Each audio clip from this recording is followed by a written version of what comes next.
की तरफ से मैं बहुत संक्षेप में छोटी सी बात आपसे अपील करना चाहती हूं। जो कौम अपनी बड़ाई करती रहती है, अपना आत्मचिंतन नहीं करती, उसकी गति रुक जाती है प्रगति की। पहले भी बात कही गई, लेकिन मैं 3 चीजों की तरफ आपका ध्यान दिलाना चाहती हूं। हमारी युवा पीढ़ी बड़ी आकर्षित हो रही है।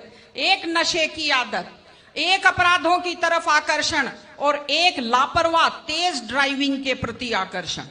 नशे का तो ये हालत है, मैं देखती हूं इसको बुराई नहीं समझते, लोगों ने इसको फैशन समझना शुरू किया है। फेसबुक पर बड़े शान से डालते हैं, भाइयों फलाने भाई के 2 दुकानें निकल गई हैं। तो क्या ये प्रसाद बांटने की बात है? महिलाओं के नाम से लॉटरी डाली एप्लीकेशन लगाते हैं और महिला जो घर की लक्ष्मी होती है उसका नाम बाजार में दारू के ठेके के ऊपर लिख देते हैं। ये ठीक चीज नहीं है। नशा घर को बर्बाद करता है, प्रतिष्ठा को बर्बाद करता है और महिलाएं तो बहुत दुखी हैं इस चीज से। आप कल्पना कीजिए, माँ बाप ये सोचते हैं कि बेटा बड़ा होकर हमारा सहारा बनेगा और वो बेटा दारू के नशे में आंखें तैरती हुई और टल्ले खाता हुआ घर आता है। क्या बीतती होगी माँ बाप के ऊपर। सारे अपराध नशे के कारण होते हैं, सारे एक्सीडेंट नशे के कारण होते हैं। इसलिए इस चीज से दूर रहने की जरूरत है। और मैं आपको साफ साफ कहती हूं, याद रखिए मेरी बात, आपका युवा का सबसे बड़ा दुश्मन वो है जो आदमी पहली बार आपको ये कहता है पी लो बियर दारू नहीं होती, पी लो, बड़े आदमी भी सारे दारू पीते हैं। वो आपका सबसे बड़ा दुश्मन है।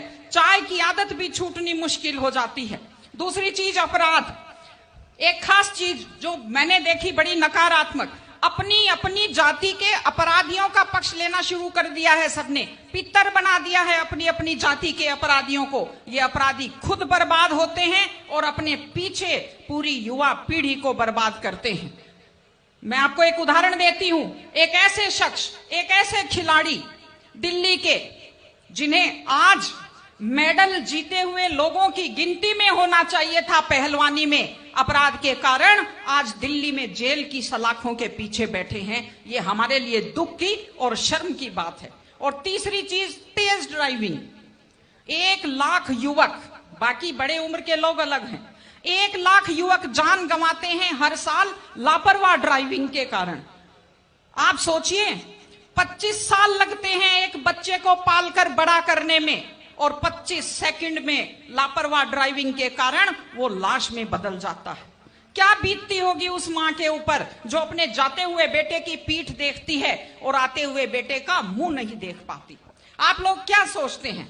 अगर आप अपनी पावर दिखाना चाहते हैं तो मिल्खा सिंह की तरह तेज दौड़िए, या कि आप नीरज चोपड़ा की तरह, देवेंद्र झाझड़िया की तरह आप तेज भाला फेंकिए मोटरसाइकिल का कान मरोड़ने में, या तेज गति से कार भगाने में कोई बहादुरी नहीं होती। अगर आप सोचते हैं कि आप बड़े हैंडसम और डैशिंग दिखते हैं तेज गाड़ी भगाते हुए, आप डैशिंग हैंडसम नहीं दिखते, आप लापरवाह दिखते हैं, आप बेपरवाह दिखते हैं।